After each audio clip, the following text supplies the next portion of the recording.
All right. Well, good morning, good evening, YouTube. It's not the best day to show you guys the equipment, but I'm gonna show you guys our light duty hotshot setup. It's technically a CDL setup because I got a bigger trailer, a heavier trailer.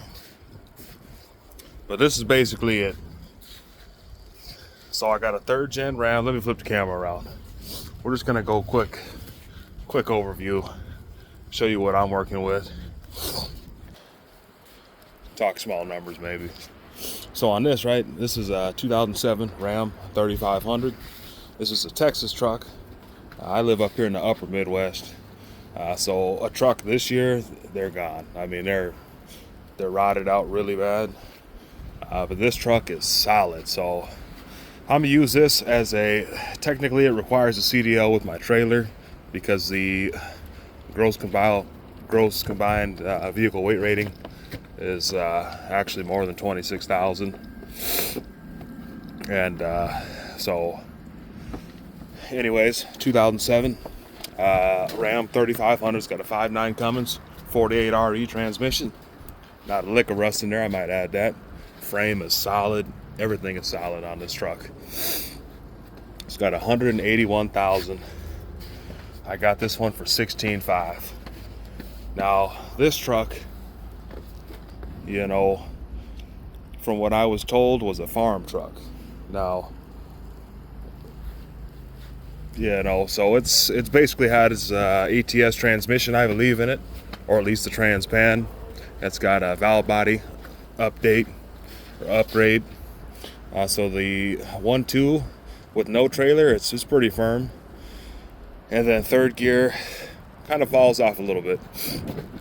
But when you hook the trailer up, this thing is smooth. So other than that, that's pretty much it. 2007 Ram 3500. It's got a gooseneck, Borg & Warner hitch, turnover ball set up, and it does. I don't believe it has a lift kit. It's just, I mean, the thing is, it's kind of tall for that. So anyways, that's the setup on this truck. Now the gross vehicle weight rating on this truck is 10,100 pounds.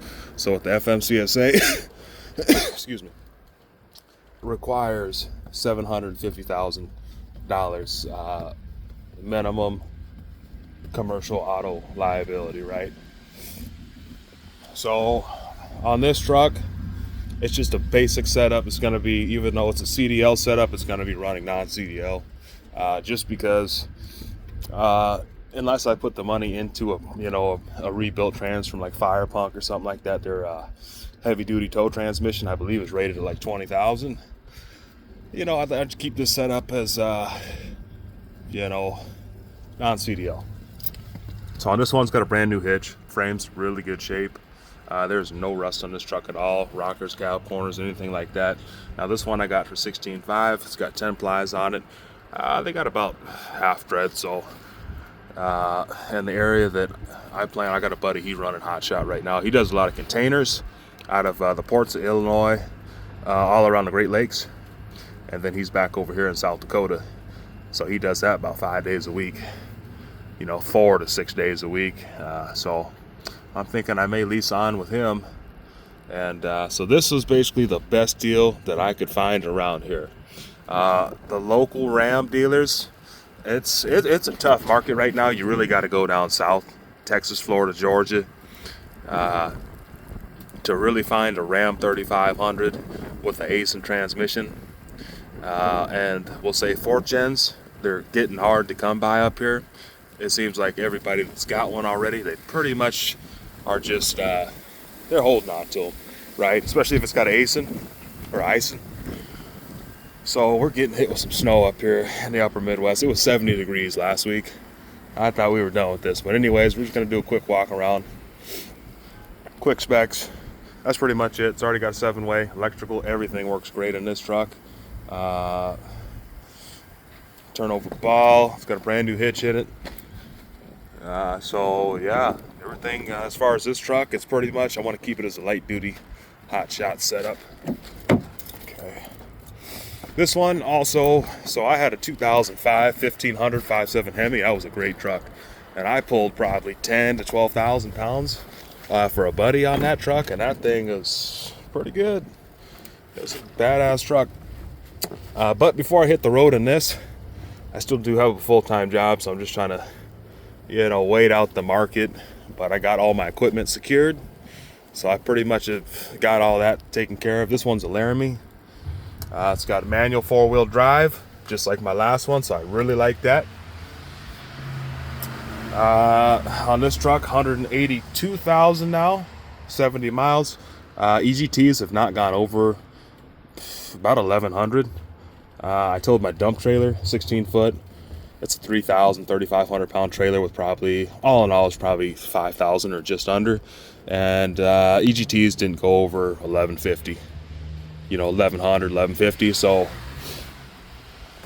same thing when so my new trailer, we'll get to the trailer and we'll talk EGTs on that empty, right? Because that trailer is more than what I had in the dump trailer pulling. So anyways, yeah, overall it's a really clean truck. Only thing I'm going to do, oil change. I'm going to do that every 7,500 miles. So basically about every 2 weeks on this truck, it's going to get an oil change and a fuel filter. I got a fast lift pump system coming, so I'm going to do that probably next week. Hopefully it warms up. This week's going to be 20 degrees all week. I'm going to run a Mopar filter. I got 2 fuel filters, about $140 from the dealer. Fuel filter. So we're going to replace one, and then every time I change the oil, we're going to replace that. And then also, probably next weekend, I'm just going to take the trailer out empty. And I've done some in town, a little bit of highway around here, but I just want to make sure everything's good. And then we will add some 2-stroke oil to our diesel, and I just want to get the fuel system up to spec, get all the fluids up to spec, and this truck is pretty much going to be ready to go other than loading out my equipment here. So what I'm going to do is build a bed how I had in the Suburb, and I'll build a platform here. All the roadside tools go on the bottom, and that's pretty much the only plans I have for this truck. Tint out the back window, and we'll tint the front ones to DOT compliance. I believe it's like 3% or something, but better than nothing in my opinion. So that's pretty much it that's it on the truck. Sorry, my face is starting to lock up because the wind and the cold out here. I'm just, anyways. Okay, so we'll start with the trailer, front to back. So this is a Raw Max 2024. It's a 36 foot, so it's a 31 foot deck, 5 foot mega ramps. This one is 2 12,000 pound axles. They're oil bath, but that's all I could find without going out to Texas, Florida, Georgia. And I had a little bit of money I owed on a dump trailer, which I had got for a good deal. So they gave me a fair price for it, so I ended up trading that in. Otherwise, I would have had to come out of pocket a good bit of money because all the other trailer dealers around here, the only way you can trade in is if you have title in hand. So this place is where I got my dump trailer. I sold them one of my motorcycles. I've done business with them a couple times. So they do power sports, trailers, tractors. They sell everything. So they're the only dealer I could find that will let you do a trade-in, and that had even anything that was a 36 that was reasonably priced for that we can make a deal happen. So Big Tex, nobody sells Big Tex up here in the upper I'm almost in Canada, so you got to go down to Texas, Georgia, Florida, other places, and so all the rest of the trailers that I was looking for, like a 40 foot, we're talking like 30 something thousand, 40,000. For me, I like to keep the overhead down. So I have this truck and trailer for $800, right? And so to me, I mean, I was looking at getting the 5th gen Ram, and the payment on that's about, it's up there. It could be more than that, right? So the nice part is, with this, hey, So anyways, let's get back to the trailer here. So on this one, your standard gooseneck, right? Nothing too fancy right here. All your standard stuff here. You can make an adjustment here if you want to drop this down a little bit. Other than that, safety chains, this and that. This is all your standard stuff. Now on this trailer, it comes with hydraulic jacks, and when you hook up on this trailer, actually through the electrical, it actually trickle charges the battery through the trailer electrical plug for the lights. So it's pretty slick. So I figure, you know what, this one's loaded out pretty nicely. So with this one, it's already had it comes with a bunch of extra. So we got a nice toolbox here. So this one is our battery box, and this is for a hydraulic jack. It's got nice steps, stake pockets. Here's another box. So it's got toolboxes and that. It has nice lights on it, which I really liked about this one. Now this one is our hydraulic box, and there's quite a bit of room left in there. So overall, I really like this trailer, you know. And then yeah, it's you know, not a bad trailer. I like this trailer a lot. So it's got 2 tandem axle, dual. It's got 10 plies on it, oil bath hubs. So, you know, that's that, you know, but we should be okay because we're not hauling anything too crazy. So that's pretty much that. It's got nice mud flaps on it, which is nice. And the lighting and everything is pretty sweet as well. It's got 5-foot mega ramps, 31-foot deck. So this is a 31 plus 5. It's got a dovetail. Also the ramps. I believe some other brands you cannot store your ramps up. So basically, if you get something on here, basically your ramps are not able to be stowed up in the upright position. So this trailer overall, it'll allow you to do that. The lighting on this trailer is pretty nice. It comes with some nice LEDs, some big ones. And that is pretty much it on that. Let's go back up to the front. We'll talk toolboxes and chain rack. So this one comes in with the chain rack, 8 chains and binders. So that one's pretty much good to go already. I like that. It also comes with a additional toolbox up top. So most of your traditional trailers, they have the spare tire mounted up front. This one actually comes with a handle and a jack, and you can mount a spare tire here, and this one you can actually mount 2 spare tires on. So that's pretty sweet. Yeah, so it's got 2 12K axles, and then on this one, it is made in Mexico. Coming from an Iron Bull, you know, I like to see that made in America, but for the price, this one was $22,000, and so I got them to come down from 24. And they gave me a fair price for my trade, so we made it happen. And yeah, so that's pretty much it. 10 ply tire, 12K axles, and the gross, so it's a 24,000 GVWR. Here we have another toolbox, and this one here is basically just storage, and it stores the handle there. But that's one thing I really like about this trailer, is it has a lot of storage, and so I'm willing to give this trailer a shot. I figured this trailer, what I have, so we got a dunnage rack there. You know, it comes with a brand new 10 ply tire in there. That's ready to go. We got a dunnage rack, and then we have another toolbox here. So overall, this is our setup. So this trailer technically requires a CDL. Now this truck is technically not rated for CDL work. So I have a Class A CDL. So technically on this truck and trailer setup, you will need to get IFTA. From my understanding, you're gonna have to get IFTA, and you're gonna have to file fuel tax and stuff like that. So basically, for me, it's in this area, it's tough. I found one trailer out in Sioux City. They wanted 11.9 for it. It's a 40-foot tandem axle, but it's a single.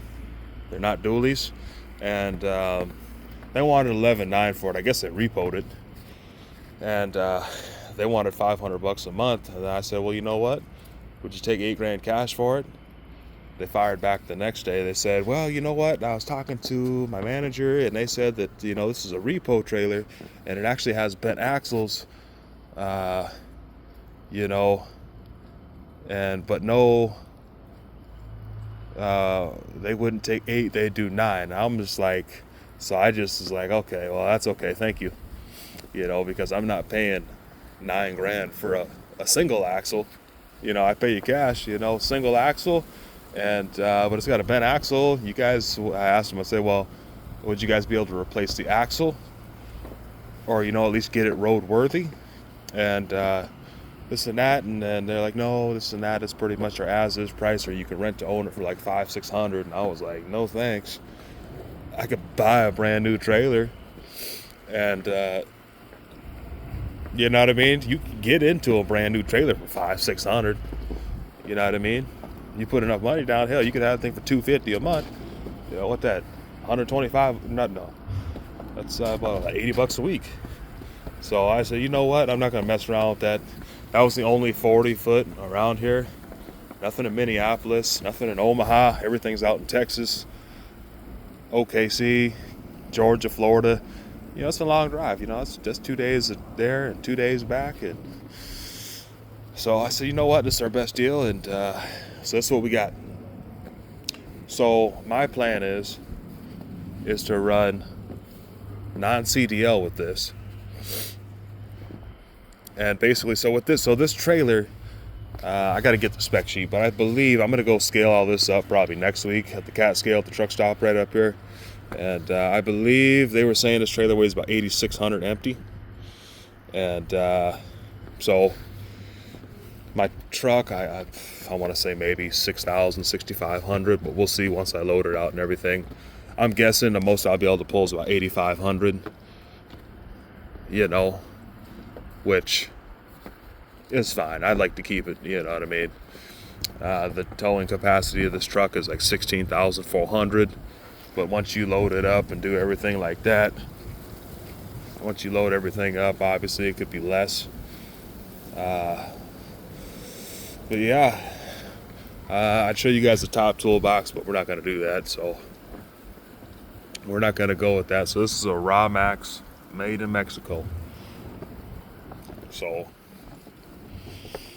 yeah, that's pretty much it. Nothing too crazy. So anyways, the plan is I run Hotshot non-CDL in this, even though I'll have to file IFTA.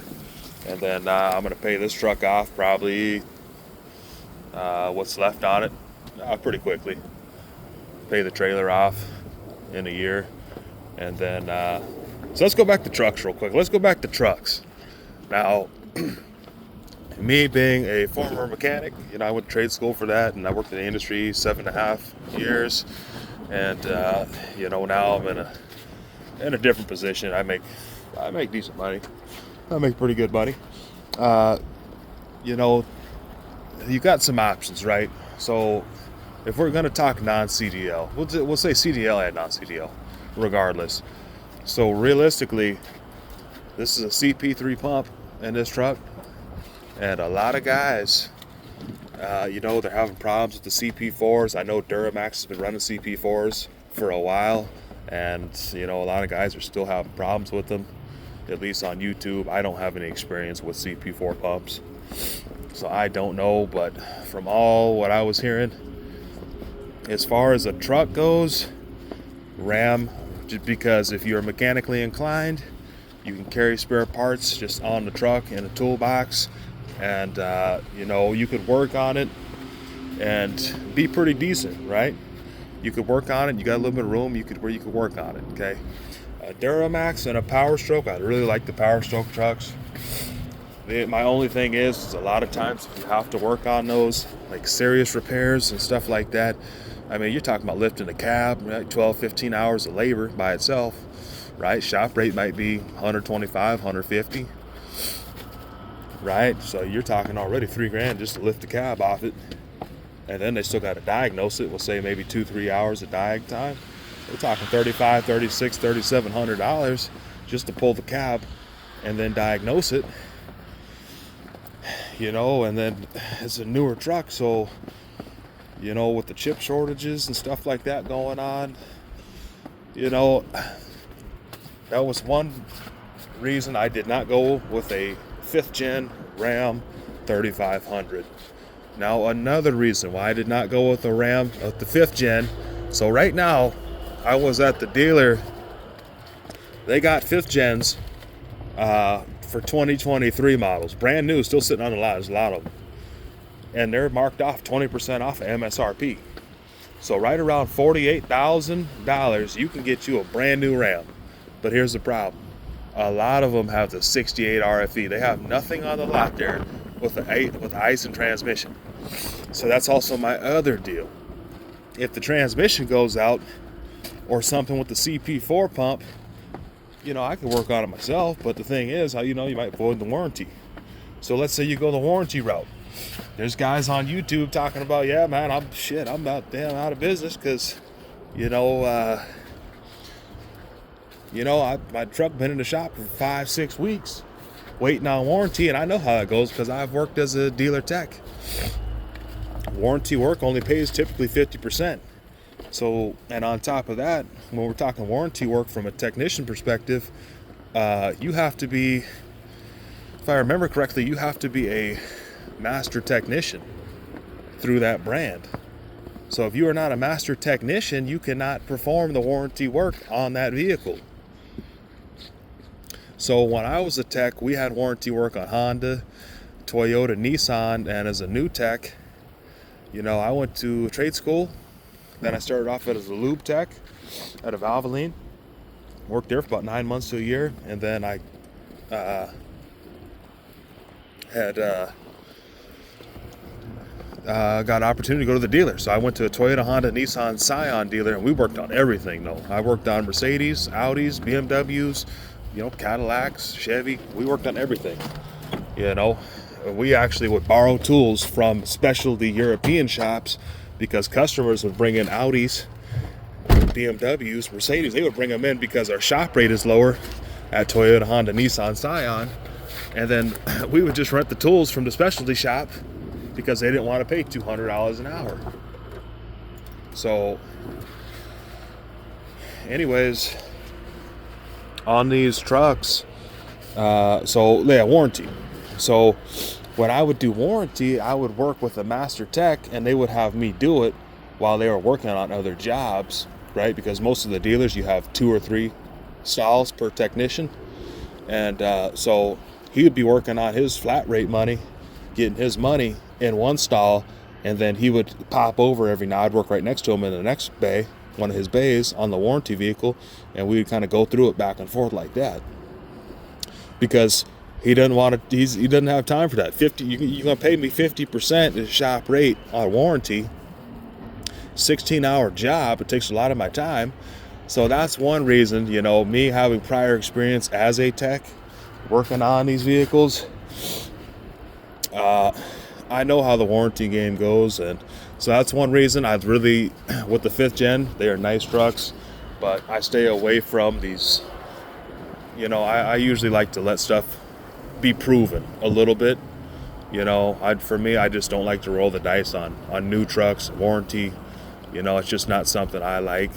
I'm more of a cash truck guy, or something, no emissions. It's pre-emission, right? It's 2007, so this is the last year of the 5.9 Cummins. Now this truck, okay, this is a 5.9 Cummins common rail. On this one, factory 325, 350 horse, and 610 foot-pounds. Now the dealer, they said that this truck is, I believe he said like a stage 2 or stage 3 or stage 4 tune. And this is a pretty quick truck. This is a quick truck. So I've taken already a 7-hour round trip with it. I've taken a couple of 3-hour round trips with it. Haven't had any problems with it. So I'm not 100% worried about the engine. The transmission with towing is really cool. it has not gone over 150, 155, and then that's just getting up to speed. You take it nice and easy. Once you get up to speed on the interstate, the thing runs cool. Like, that was a 70-degree day. The transmission started dropping down to like 120, 110, like running really cool. I was like, okay. So it's got a deep pan, fresh fluid and filter already in it. It's got AFE intake and a little manifold there. As far as I know, it's got a stage 3, stage 4 tune on it. So I just want to really get the maintenance dialed in on this. I'm going to do all the fluids and filters and just run a couple more tests and stuff like that. I might go buy a skid steer, a little excavator, something out of town maybe next week, just so I can put some weight on it. You know, run like a 10, 12,000 pound load on it just to see how she performs, make sure everything is good. Really give my confidence because the truck is still new to me. I've only had it for maybe 2-3 weeks. But yeah, that's pretty much it. That's all I got. I don't want to be rambling on here and getting off topic, but that's a little bit of truck talk, a little bit of trailer talk, and I didn't say too much about Hotshot, but this is pretty much my Hotshot setup. And my plans are, I'm gonna run this truck and the transmission. You know, that's my thing. I'm trying to decide, right? If this truck go down, because the transmission, these are not the best in stock form, but this one's already been upgraded and possibly been replaced or built already. So I'm not 100% too worried, but it's still something in the back of my mind, right? So with this truck, ideally, I'm thinking I'd probably just have it built at Firepunk, billet input, billet intermediate, billet output shaft, give me the 20,000 pound tow package, and I think this truck would be, I'm not worried about the engine. I think this truck would be good to go. Keep it under that 15, 16,000. And then eventually, you know, once the truck and the trailer are paid off, I'd honestly go with a Ram 3500 or a 5500 with like 410 gears, ice and transmission. And that would be my CDL setup, and I would really run it. But I'm a little bit, you know, so let me go back to this on trucks, right? So if we're talking CDL, this is where we get to the point of, okay, this is a non-CDL setup for me, even though legally it has to be registered as a CDL setup because of that trailer. So this truck will be a personal truck anyway. I want to run this truck for about a year. I figure 120,000 miles. It's at 182. We're talking 282. That put me right at 300,000. I would retire this as a daily driver. You know, that's pretty much what I would do with that. Because in a year, okay, the truck's paid off, trailer's paid off, bills paid, got some money saved up. Well, shit, I want to run 2 trucks. Excuse my language. Honestly, I would go buy a semi. I don't think I would go buy a new Ram 3500 for, you know, $800 to $1,500 a month. Plus your insurance is going to go up to the price of a semi truck, if not more, because it's a brand new truck. So that's my only gripe when we're talking about CDL Hotshots. You could go buy a nice, you know, a decent tractor for $10,000, $15,000. So, and that was pretty much my plan. Buy a tractor, power only, and then a non-CDL Hotshot just in case, right? That way I can go back and forth between the 2 trucks and I still have low overhead, right? Because you put $5,000, $10,000 down on a new pickup. I mean, what's another $5,000, $10,000 to buy a tractor? You know, that's just in my mind, because you look at the maintenance. I'm gonna do another video, but just rough numbers. Transmission in this truck about $7,000 for a nicely built transmission. $7,000. Okay, semi transmission, whether it's a 10-speed or an automatic Eaton from like a 2006, 2007 Freightliner, we're talking like the same price, $7,500, maybe $10,000. Okay, maybe a little bit more, but we're talking about a 1,000,000-mile transmission, right? And then your capacity you're talking 80,000 you're plated for. Okay, let's talk motors. Now, when we're talking about this truck, we're talking about, 5,000 is a really good price. But we're talking about on average $7,500 to about $9,000 for a lower mile one for about this price mileage range. Okay, now here's the big step up. Semi-engine, a tractor engine, we're talking about 15,000, 25,000, right? So that's where you jump into a big step up. Okay, so this truck price point, we'll just say about $8,000 for an engine. Now let's step into a 5th gen, right? Or even a 4th gen. The 4th gen engines, 5th gen engines, the 6.7s, they're going for $15,000 to $20,000. So now, what's a tractor engine going for again?